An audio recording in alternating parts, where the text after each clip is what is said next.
You know this person. You might be this person.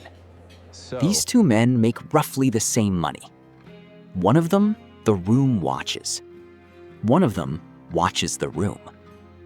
The difference was decided before either of them could earn anything. This video is about that difference and why you can feel it in a room before you can name it. There's one thing that separates men who grew up around money from men who arrived at it. Not confidence, not style. The absence of a specific need. You have it. Most men watching this have it. It doesn't mean you're insecure in some obvious way.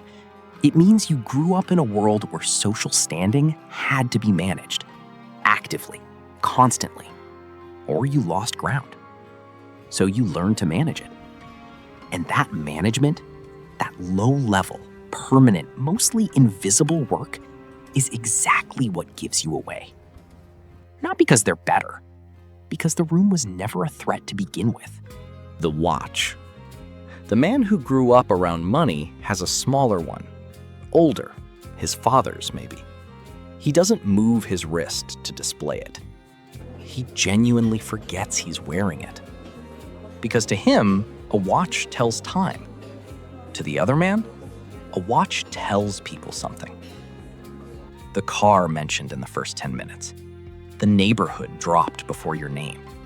The restaurant that arrives before the question. None of that is confidence. All of that is memory. Memory of not having it. How they order. The man performing wealth avoids the cheapest thing on the menu, visibly. He wants you to notice he isn't looking at prices. The other man genuinely isn't. One is an act. One is a habit. You can feel the difference. How people laugh. This one is embarrassing. When someone with status says something mildly amusing, watch the people around them. The laugh comes too fast, too generously, before the sentence is even finished. It's not a laugh, it's an offering. And the worst part? Most people doing it have no idea they're doing it. They think they genuinely found it funny. The man who grew up in these rooms doesn't laugh faster for important people. He laughs at the same rate for everyone. And that consistency, that boring, unremarkable consistency, reads as the most socially confident thing in the room. The trajectory remains on course, but we must ensure alignment at every level of the organization. How they listen.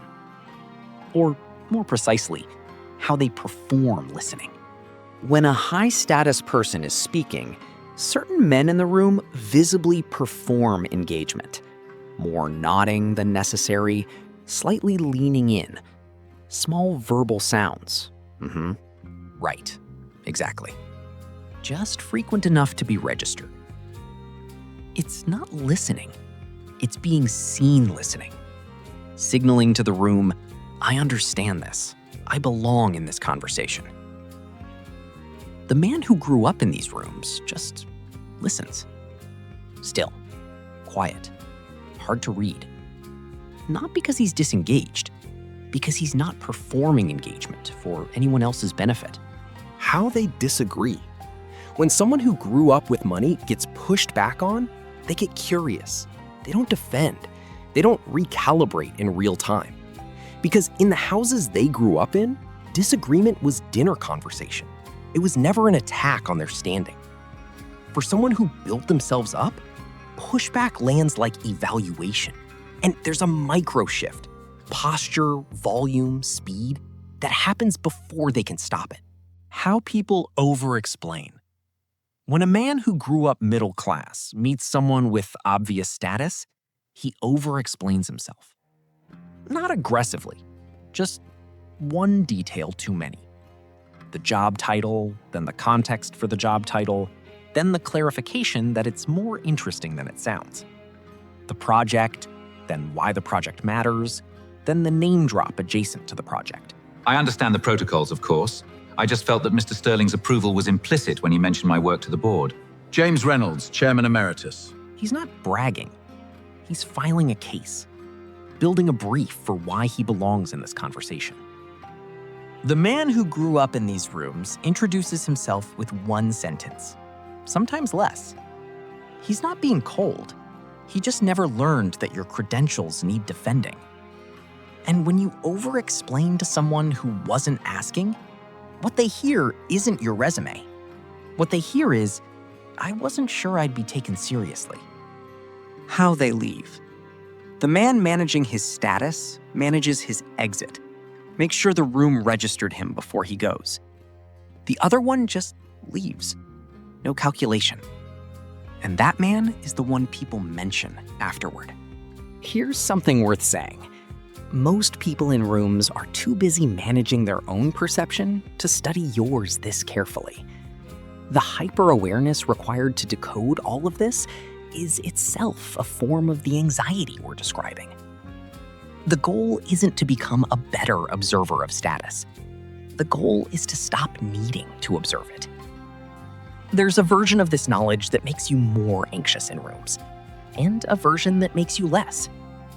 This video is trying to be the second kind. Here's what's actually running in these rooms. An invisible audit. Nobody announces it. The currency isn't money, it's need.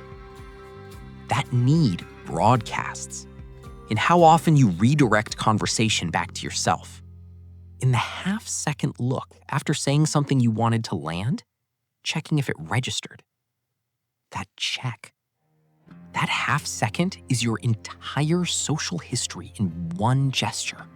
And you can't simply decide to stop. It's not a habit. It's a learned response. You grew up in a world where social position had to be actively maintained. You earned that response. They were just never made to develop it. That's not their virtue. But in rooms, it functions like one. The mistake most men make when they understand this, they try to perform the absence of need, which is just a more sophisticated performance. People still feel it. You cannot act your way into structural calm. The men who actually closed this gap didn't study old money. They stopped being interested in the performance, not as strategy. They just ran out of energy for it. Or something happened that made it seem small. And the room couldn't calibrate them anymore. When a room can't calibrate you, it decides you must be important. The whole anxious, exhausting performance, the laughing too fast, the performed listening, the one sentence too many, all of it designed to be seen correctly. All of it broadcasting the opposite. You can't fake growing up rich, but you can stop performing like you didn't. The moment you need the room to see you correctly, you've already lost something. Not the room, something in yourself. If you recognized yourself in any of this, not the person you want to be, the person being described, there's more here.